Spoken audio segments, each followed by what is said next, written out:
convidado hoje aqui do Jornal 96 é o Controlador-Geral do Estado, Pedro Lopes. A gente vai conversar sobre o esforço do governo de revisar contratos em vários setores da administração pública, a determinação da governadora Fátima Bezerra. E um deles causa muita polêmica desde governos passados, que é o contrato da Arena das Dunas, cuja auditoria foi instalada recentemente. Bom dia, Pedro Lopes. Bom dia, Diógenes. Bom dia, ouvintes. A auditoria já está trabalhando, né? Vocês estão trabalhando em cima dessa auditoria, né? Isso, olha, esse trabalho ele teve início por iniciativa do deputado Sandro Pimentel, né, que está assim dentro do seu direito legítimo de controle social, como parlamentar inclusive, exigiu, assim como está na áurea da população, né, esse contrato da Arena das Dunas, uma obra de 400 milhões de reais, e que ao longo aí de praticamente 12 anos o Estado vai ter que aportar mais de 1 bilhão de reais. Mas está em linha, quer dizer, apesar de ser um pedido do deputado Sandro Pimentel, está em linha com a determinação da governadora de revisar contratos, todos os contratos do governo. Sim, assim, após o requerimento dele, diretamente à governadora, ela imediatamente também recepcionou, conversou com a controladoria para a gente iniciar esses trabalhos. Atualmente, esse controle é feito pela Secretaria de Administração, segundo a estrutura que foi montada a partir de 2016. Até 2016 era pelo DR, até porque estava acompanhando a obra, e depois ele passou para a administração. A controladoria ela não intervia nesse contrato. Houve um procedimento em 2016 pelo Tribunal de Contas do Estado, onde trouxe um resultado, houve uma comparação do valor da obra do Rio Grande do Norte com o valor da obra, salvo engano, no Porto Alegre. E a partir dessa auditoria houve uma redução de 25% do valor do contrato. Agora a gente entra nesse momento, né, a gente não vai rever o que já foi feito, a gente vai entrar numa outra esfera, que é analisar o valor das parcelas. Essa parcela hoje gira em torno de 10 milhões de reais. Uma parte dessa parcela é fixa, 85%, e outra parte é variável, com base num indicador de conservação da Arena das Dunas. E também existe uma cláusula interessante, que a arena pertence ao governo, mas há a sua cessão à empresa para poder fazer tanto a manutenção como também a gestão. Por 30 anos, né? 20 anos. 20 anos. Vai até, no caso, até 2031. E durante esse período, a empresa, se ela fizer qualquer evento, o governo é sócio. Tá? Então, por exemplo, se ele locar o espaço, a metade da receita da locação pertence ao Estado do Rio Grande do Norte. Se fizer um evento, a metade do lucro pertence ao Rio Grande do Norte. Até porque a empresa já é remunerada para a administração do estádio. Então, e essa remuneração gira em torno de 1,5 milhão a 2 milhões de reais. Esse mês, por exemplo, passado foi 2 milhões de reais a administração do prédio, da Arena das Dunas. Então, vocês acreditam que podem reduzir o valor da parcela a partir desse trabalho de auditoria, né? Sim, a gente vai observar exatamente, principalmente essa parcela variável. Depois vamos observar se os resultados econômicos da gestão da Arena das Dunas estão sendo revertidos para o contrato, porque o Estado é sócio. Então a gente vai também entrar talvez na auditoria, inclusive na própria empresa da Arena das Dunas, porque a gente vai requerer a nossa parte. Então, neste momento, o foco do contrato será esse. Salvo engano, doutor Pedro, a Arena das Dunas custou 400 milhões, né? 400 e alguma coisa, isso, né? Isso. No final do contrato desse acordo, lá em 2021 ou 2022, nós teremos aí pago 1,2 bilhão de reais de recursos. É isso mesmo? A projeção é essa? A projeção é essa, é o que está no contrato. Essa parcela que seria fixa, né, hoje 8 milhões e meio de reais, começou com 9, mas depois teve aquela queda a partir do trabalho do Tribunal de Contas. Ela fica integral por 9 anos. Tá? Então agora em 2020, a partir de 2020 ela sofre uma redução de 30%, e depois do 9º ano até o 12º ano ela permanece com essa redução de 30%, e depois, a partir do 13º ano, essa parcela fixa cai, e aí fica só a parte de gestão. Então, na prática, em 12 anos, a gente vai pagar 3 vezes o valor da obra. Vamos pagar 3 arenas. Isso a gente vai entrar, essa parte de metodologia de cálculo da parcela também vai entrar. O nosso primeiro foco vai ser o valor da parcela variável, verificar, como eu disse, se os resultados econômicos da gestão da arena estão sendo revertidos, mas muito provavelmente a gente vai fazer uma revisão neste valor da parcela. Há quem seja mais radical, e aqui eu já entrevistei algumas autoridades que defendem até o cancelamento desse contrato, né? Isso não é possível, né? Isso já foi bem debatido, né? Inclusive existe uma quebra de contrato. A quebra de contrato, existe uma decisão judicial, inclusive favorável à empresa, tá? Já foi tentado então lá atrás. Já né? foi tentado, tá? Mas assim, não é o nosso foco quebrar o contrato com a empresa. A gente vai apenas fazer uma auditoria, que é o direito do governo, de verificar tanto o valor das parcelas, saber se ele como sócio, se ele está recebendo a parte dele como sócio, e sim, vamos revisar um pouco estudar um pouco esse valor dessa parcela, esse valor 3 vezes superior ao valor da obra. Se encontrarmos, eu já estava lendo aí o contrato, até porque, como eu disse, como não fazia parte do escopo, de uma semana para cá que a gente começou a se aprofundar um pouco mais. Então, nesse aprofundamento do estudo do contrato da Arena, a gente está vendo alguns pontos que podem ser aprofundados e que talvez possa trazer alguns fatos novos aí nessa Quando discussão. teremos um resultado, doutor Pedro? A previsão 90 dias. 90 dias. 90 né? dias. Então, acredito que lá para julho, início de agosto, a gente já deve entregar algum resultado para a sociedade. Por determinação da governadora Fátima, está sendo feita também uma revisão em vários contratos na administração pública, né? E já foi anunciada aí uma economia de quase 30 milhões de reais só esse ano, podendo até essa economia aumentar. Como é que está esse trabalho? Isso aí foi logo nos primeiros dias do ano a gente editou um decreto exatamente para fazer a contenção de despesa. Então, várias secretarias elas se envolveram nesse projeto. Para este ano já estamos aí com 30 milhões de projeção, 150 milhões durante a gestão toda, mas acredito que dá para a gente avançar muito mais. Eu posso adiantar aqui, Diógenes, que assim, o que está em curso hoje no Estado é algo até muito maior do que propriamente a revisão de contrato. Tá? E até para mim até um pouco maior até que essas auditorias pontuais. Então o que é maior aí? Que é maior é algo muito simples. A revisão, a organização administrativa do Estado. A gente recebeu um Estado completamente desorganizado. Vou dar o resultado direto dessa desorganização. Nós entramos o ano com 3 milhões em caixa e entramos também com a dívida de 2,4 bilhões de reais.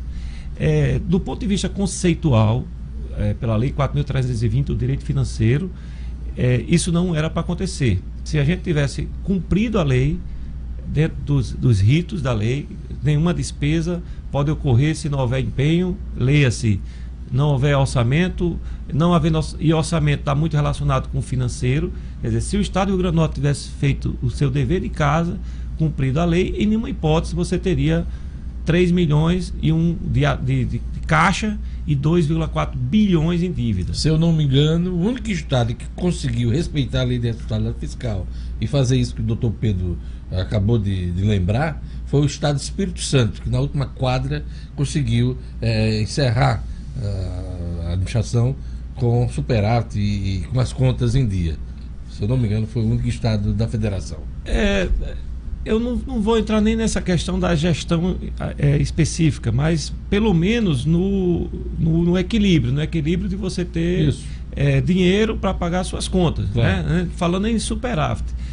E por que isso decorre? Porque o Estado do Rio Grande do Norte, ele não tem, cada secretaria ela acaba funcionando de forma isolada.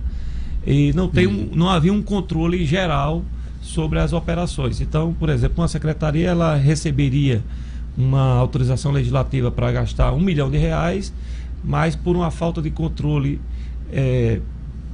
maior, ela se comprometia com R$1,5 milhão. Isso uma secretaria aqui, outra secretaria acolá, no final estava lá o rombo.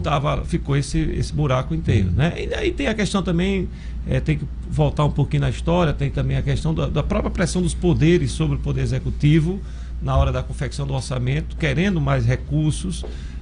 e aí o Estado fabricava receita na peça orçamentária, então criava-se receitas fictícias para poder atender o fechamento, porque na lei orçamento não faz de conta. O orçamento faz de conta, e este ano, pela primeira vez na história, a gente está entregando um orçamento deficitário, certo? Ou seja, a gente vai colocar no papel a despesa. É difícil fazer o corte no serviço público, porque a despesa ela é fixa, né? Então, vamos dizer, a principal despesa do Estado é com o pessoal. E a despesa com o pessoal você não pode simplesmente cortar. Você não pode chegar e demitir 20%. É um gasto obrigatório. É um gasto obrigatório. Então, ela vai direto para o orçamento. Só que a gente não tem receita para cobrir, vamos dizer, todas as despesas já que estão programadas. Aliás, está uma polêmica danada no país inteiro, essa questão do contingenciamento. Qualquer governo faz contingenciamento, geralmente no início do ano, tá, dependendo da receita, vai liberando, né? Exatamente isso. Agora, valores que só podem mexer nas despesas discricionárias, aquela que o governador, a governadora, ou o gestor, o presidente da República pode mexer. É isso aí, né? É isso aí. Esse ano, inclusive, a gente entrou o ano com uma despesa superdimensionada de 900 milhões. Aquela peça orçamentária fictícia. Então, a gente teve que fazer um contingenciamento também no início do ano, nesse monte. Para saber se a receita vai se confirmar, né? Para poder fazer frente às despesas previstas, né? Exatamente. Não, a gente já entrou o ano sabendo que essa despesa foi aprovada, mas sem suporte financeiro. Então, para poder manter o equilíbrio fiscal, a gente já teve que fazer esse ajuste. O senhor entrou nessa seara, no ano passado, na aprovação do orçamento, já se previa aí um rombo nas contas do Estado da ordem de 1,8 bilhão de reais para esse ano de 2019. O atual governo mandou já uma peça orçamentária para análise da Assembleia, que prevê um déficit de 230 milhões de reais. É sinal que o equilíbrio não vem no ano que vem, né? É isso, exatamente. Ele está fazendo uma peça real.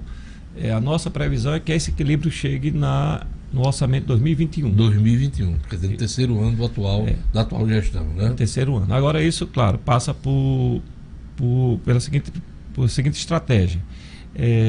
Primeiro tem que haver um crescimento de receita, se confirmar o crescimento de receita, que infelizmente a receita está muito vinculada com a economia, e a economia que começou com uma projeção de crescimento de 2,5%, já está em 1,5% agora. E há quem fale até em PIB negativo esse ano, né? Em PIB negativo. Então isso é um desastre. Então, por mais que a gente faça esforços para segurar o crescimento da despesa, afeta, mas né? Se a receita não crescer, e por que essa vinculação com a economia? Porque a metade das receitas do Estado decorre de imposto sobre o consumo. O ICMS, o PIS, COFINS, a metade da carga tributária brasileira é sobre o consumo.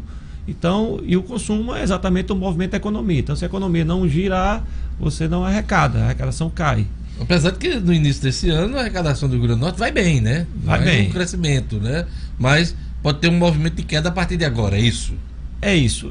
É porque é o seguinte, nos meses de novembro, dezembro, janeiro, o ICMS ele tem um comportamento mais positivo por causa da atividade econômica do final do ano. Mais intensa, depois do período natalino. Período natalino, a preparação para o Natal, né, o gasto natalino, tudo isso melhora as arrecadações de ICMS. Pagamento de imposto do início do ano. Né? Aí, em fevereiro, o ICMS cai, porém, é o mês que mais cresce também o Fundo de Participação. Então, a gente... vamos dizer, transitou bem nesses primeiros 2 meses do ano. Agora, a partir de março, entra numa certa normalidade. Já houve um fato curioso dentro do governo. Na época da transição, se achava que a gente ia ter um enfrentamento de uma grande crise em março. Mas, assim, com essas medidas iniciais de contenção de despesa, de controle do gasto, a gente conseguiu atravessar o mês de março e o mês de abril, que eram os meses mais críticos. Agora, maio, a gente tem uma recuperação e, assim, nossa projeção é que os meses críticos cheguem lá para julho e agosto. Mas estamos nos preparando para poder transitar e manter o nosso compromisso com os servidores. Resumo da obra: o governo trabalha para reduzir esse buraco fiscal, esse déficit, mas o equilíbrio só vem em 2021. Essa 2021, é a perspectiva. Exatamente. E esse ano, que uma vez eu conversando com o secretário Aldemir Freire, ele me dizia que o grande esforço, o grande trabalho é tentar reduzir o déficit desse ano. previsão aí de mais de 1 bilhão, né? 1 bilhão e 800, mas reduzir para 600 milhões de reais por aí. Vai ser possível?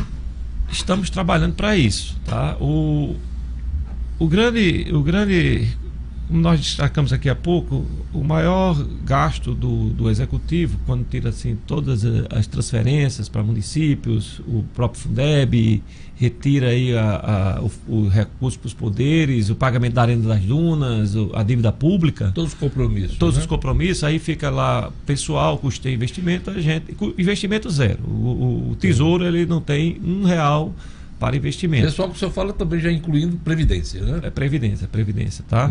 Então 85% é gasto com o pessoal. Então o segredo é não fazer com que 80% a 85% é não fazer com que há um crescimento na folha vegetativo, mas a gente tem que estamos fazendo um esforço para que esse crescimento ele seja sustentável, ele seja pelo menos ali em torno de 50% do crescimento da receita. Se a gente conseguir isso em 2019, conseguir isso em 2020, aí sim a gente entra em 2021 tranquilo, assim, do ponto de vista do equilíbrio. Agora, se a despesa continuar crescendo mais do que a receita, ou pelo menos igual, a gente não vai ter como sair dessa crise.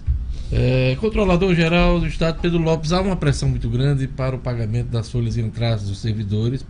A governadora já deixou claro que essas folhas só estarão em dia com recursos extras. Tivemos aí um leilão dos royalties deserto recentemente. Tem uma tentativa agora em junho. Em junho temos outra. Então essa receita extra ainda é incerta. Qual é a expectativa do senhor dentro do governo? A expectativa em relação à operação do royalties é boa, tá? Mesmo com deserto, mesmo com o primeiro deserto. É porque ninguém se interessou agora em maio, né? A primeira, algumas foi maio, né? Foi em maio. Houve alguma alegação que o governo deu apenas 10 dias e era uma operação de 400 milhões de reais, tá? Então assim, era uma operação de grande vulto. E as instituições financeiras precisariam de mais tempo para poder se estruturar. Eu queria só me corrigir, eu acho que foi final de julho, aliás, de abril, né? Dia 26, né? Foi 26 de abril. 26 de abril, isso, 26 de abril. Não foi em maio, não. A primeira tentativa. Foi finalzinho de abril. Então, a gente vai agora em junho vai ter outro leilão. Já tem dia marcado? Não, ainda não está sem a data. Agora, há uma esperança e uma boa expectativa que neste leilão a gente vai ter de fato aí um lance, e com este lance a gente consiga recuperar aí pelo menos 2 folhas, entrando já numa terceira folha de pagamento. Só para esclarecer o nosso ouvinte, esses royalties, o desse ano já foi antecipado, inclusive com valores dele, a governadora começou a pagar a parte da folha em atraso, mas precisa negociar o ano que vem, 2020, 2021 e 2022. É com esse dinheiro extra que a governadora pretende colocar em dia pelo menos 2 folhas, né? Exatamente. Não acredito que com esse dinheiro do royalties a gente vence 2 folhas e dá para entrar já na terceira folha de pagamento. Tá? Dentro da nossa programação, em virtude da disponibilização do recurso para poder fazer a antecipação, até abril o dinheiro do royalties estava dentro do nosso orçamento mensal para pagamento de salários. Maio a gente já estava programando que ele fosse utilizado já nessa transação financeira. Aí, como ela não se efetivou, então a orientação da governadora foi que começasse imediatamente a pegar aquele recurso que já iria ser utilizado para o pagamento de salários atrasados, então ele começasse. Então aí a gente está agora pagando agora no dia 31 de maio metade dos atrasados de dezembro de 2017, 13º de dezembro de 2017, e no final de junho a gente paga a outra metade. Então a expectativa é que até o final de junho pelo menos uma folha já seja cumprida. Só para encerrar, eu queria voltar à questão da revisão dos contratos. Quais as áreas onde foram feitas as revisões e o volume de economia foi mais significativo em que pontos? Tem 2 tipos de redução. Uma mais na parte de gestão administrativa, e onde a gente pega assim, maiores exemplos e os mais exitosos foram no Gabinete Civil, na Governadoria e na Secretaria de Administração, onde nós tivemos aí os 2 grandes cortes do ponto de vista administrativo. Agora, o carro-chefe desse trabalho inicial está sendo as setas, né? Secretaria de Trabalho, Habitação, né? Exatamente, que administra aí dois grandes programas, que é o programa do leite e do restaurante popular. No trabalho do restaurante popular, nossa expectativa é que a gente chegue a quase 8 milhões de reais de economia só no restaurante popular, e também há uma expectativa de revisão do programa do leite. Vai ser a sua manutenção, mas estamos entregando essa semana o relatório de auditoria do programa do leite, onde a gente já constata algumas impropriedades. Assim, é um programa, ressaltamos, é um programa muito importante. De grande alcance social. De grande alcance social. Ele atinge, e assim, a sua concepção é para favorecer o pequeno produtor, né? E também a população carente. Só que aí tem um meio de campo ali que está tendo algo nebuloso, né? Que está havendo assim problemas na distribuição. Tem assim indícios que boa parte desse leite também não tá vindo do produtor rural, está sendo feito por grandes empresas e está havendo desvio do foco do projeto. Então, espera-se também fazer uma revisão na forma de funcionamento do programa do leite, e isto também vai ocasionar uma grande economia. E no caso do restaurante popular, rapidinho? O restaurante popular, o maior problema que foi identificado, esse foi o primeiro trabalho que a gente desenvolveu, junto inclusive com as setas, foi um requerimento das setas, né, para a controladoria, foi a constatação, já havia muitas denúncias, havia muitos indícios, e constatamos na prática que o Estado pagava pelo que não recebia. Tá? O preço praticado era um preço considerado normal, em torno de R$ 5,80 uma refeição, um almoço, e havia uma contrapartida de R$1 por parte do usuário. Então, em tese, o Estado entrava com R$ 4,80 por cada refeição. Então, a gente não achou nenhum tipo de sobrepreço. Por outro lado, tinha casos em que o Estado pagava 1.000 refeições e efetivamente eram fornecidas 500, 600 refeições. Então, o Estado estava pagando por um serviço que não utilizava. Então, a revisão vai nesse sentido. Quer dizer, vamos manter o programa, mas vamos pagar somente o efetivamente necessário. É isso aí. Eu queria agradecer a presença do Controlador-Geral do Estado, Dr. Pedro Lopes, que nos deu informações, explicações sobre a auditoria do contrato da Arena das Dunas e falou também sobre o trabalho de revisão dos contratos do governo do Estado, que está gerando uma economia de 30 milhões de reais só este ano, a expectativa até de 150 milhões nos próximos anos. Obrigado, doutor Pedro, por sua presença aqui no nosso programa. Bom dia a todos. É isso aí.